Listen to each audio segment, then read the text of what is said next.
Friends આજે ફરીથી plus accounting સોફ્ટવેરમાં એક નવો પોઈન્ટ જોશું. ફ્રેન્ડ્સ આજનો આપણો પોઈન્ટ છે શેર રજિસ્ટર.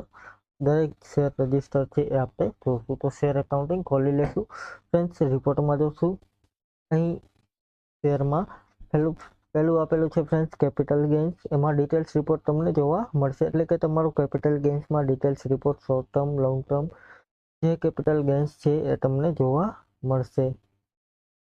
અહીં ફ્રેન્ડ્સ તમે જોશો તો શોર્ટ ટર્મ્સનો જેટલો ગેઇન છે એ તમને જોવા મળશે.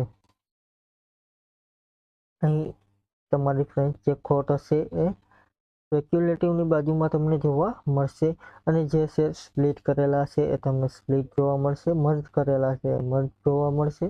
બોનસ શેર હશે એમાં પણ તારીખ આપેલી હશે ફ્રેન્ડ્સ. ત્યાર પછી ફરીથી રિપોર્ટમાં જશું, શેરમાં જશું. અહીં ફ્રેન્ડ્સ બંને રિપોર્ટ તમને જોવા મળશે, એક સમરી ટાઈપમાં જોવા મળશે, એક ડિટેલ્સમાં.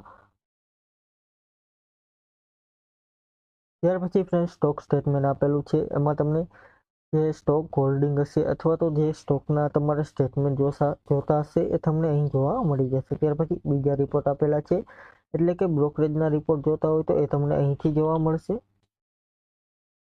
અહીં બ્રોકરેજના ટોટલ રિપોર્ટ જોવા મળશે ફ્રેન્ડ્સ. ત્યાર પછી ફરીથી શેરમાં જશો. અધર રિપોર્ટ્સમાં ટોટલ શેરના ટર્નઓવરના રિપોર્ટ જોવા મળશે, કે તમે ટોટલ શેરની કેટલા શેરની ખરીદી કરી, કેટલી અમાઉન્ટની ખરીદી કરી, એ બધું તમને જોવા મળશે. ઇન્ટ્રાડેમાં ખરીદી કરેલ હશે તો એ જોવા મળશે, નોર્મલ ખરીદીમાં હશે તો એ જોવા મળશે. અહીં દરેક ડિટેલ્સ તમને શેરના ટર્નઓવરમાં જોવા મળશે.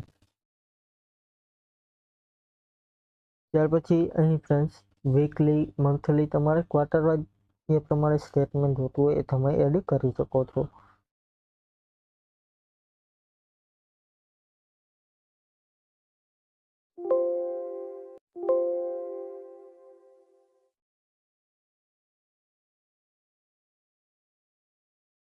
ત્યાર પછી ફ્રેન્ડ્સ અહીં રિપોર્ટમાં જઈ શેરમાં મ્યુચ્યુઅલ ફંડના રિપોર્ટ તમને જોવા મળશે.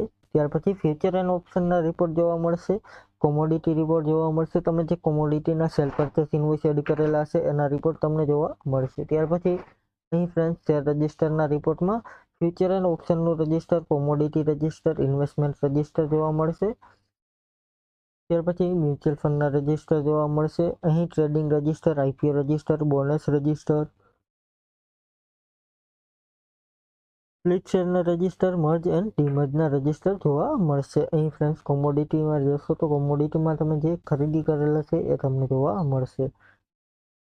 અહીં આપણે કોમોડિટીમાં કાંઈ પણ એન્ટ્રી કરેલ નથી એટલે જોવા મળશે નહીં. અહીં શેર રજિસ્ટરમાં મ્યુચ્યુઅલ ફંડમાં તમે જોશો તો મ્યુચ્યુઅલ ફંડમાં જેની ખરીદી કરેલ હશે એ તમને જોવા મળશે. અહીં નિપ્પોન ઇન્ડિયાની આપણે ખરીદી કરેલ હતી તો એ જોવા મળશે. આ રીતે ફ્રેન્ડ્સ તમે દરેકના રજિસ્ટર શેરમાં કાઢી શકો છો. જે શેરની એન્ટ્રી કરેલ હશે એ શેરના રજિસ્ટર તમે કાઢી શકો છો ફ્રેન્ડ્સ. Thank you friends. આજનો પોઈન્ટ અહીં પૂરો કરી. કાલે ફરીથી એક નવો પોઈન્ટ જોશું. Thank you.